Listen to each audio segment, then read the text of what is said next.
Today we will work harder to get smarter. Growth mindset means believing that your brain has the capacity to grow. My job as a teacher is to teach my students strategies to help them grow their brains. Oh my goodness, way to be so precise and clear. Are we taking like 2, 1, or 8? 8. In life, students are going to need to pursue problems, and they're going to need to be developed as problem solvers who know how to encounter a challenge and work through it to persevere to solve it. How many star stickers does Sally have left? Scholars, remind our brains how we solve this. Turn and tell your partner, I solved this problem by. In math in particular, I'm much more concerned with their ability to make sense of a problem and persevere in solving it than I am in them getting the right answer. How many more do I need to take away? 8. 8? How do you know? Because it said right there 248. Today's lesson was a number sense lesson, and students were tasked with subtracting 3-digit numbers in story problems. Mathematicians, that problem felt especially challenging, didn't it? Yes. One thing you saw in my class today was my students encounter a challenging problem and really embrace it and get excited. What felt challenging about that, Brenda? I got stuck on the 30 part. I almost normalize that everyone's going to feel stuck, everyone's going to feel challenged by it, so that they can get excited and think about the strategies they can implement to tackle the problem. What can you do when you're feeling stuck? Can I have some help? I'm feeling stuck about taking away 2 more tens. Way to be specific, Brenda, about how to get help. Justify. I took a jump of 2 and that got me to 200. Justifying and critiquing is one of the most critical components I can give my students to enable their ability to pursue a challenge. I solved that problem by doing the sticker notation. That means they're explaining their thinking with reasoning and evidence, and they're asking others to explain their thinking as well to better understand. I figured it out by doing one strip. What do you mean one strip? When we are tasked with the ability to express ourselves or articulate our thinking, it really illuminates our understanding or our misunderstanding. 248. Can you say more of that? Yeah, can you say it in a different way? So when we're asking students to justify their thinking, explain their thinking, sometimes you can see that there are some gaps or some holes. That makes 2. 502. 502. I think you're trying to say 522.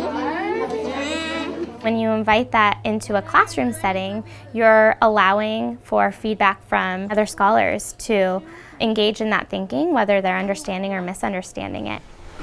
Isabella, why do you disagree with me? I disagree with you because we should do a strategy like adding up. I think it really raises the level of rigor in a classroom when students can understand their processing and can also question and understand others. Christian and Sade were having kind of a heated discussion about the most efficient strategy to use to solve this problem. Go ahead, Christian. I took a jump of 60. My strategy was Adding up. What's your question, Sade? Why do you take a jump that will make a friendly number? I know that 60 plus 1 equals 61.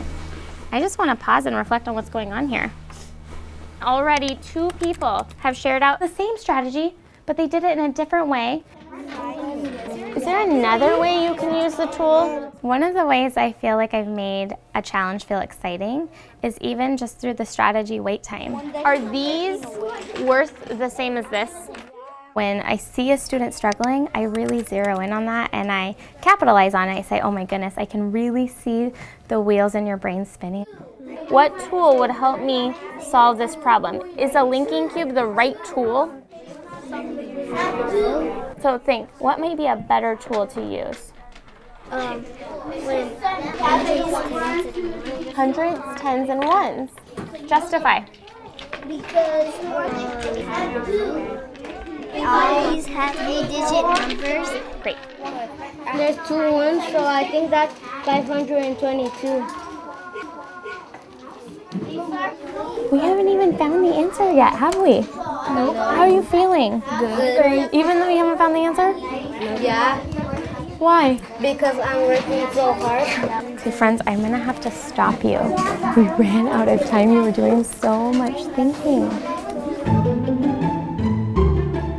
Mathematicians.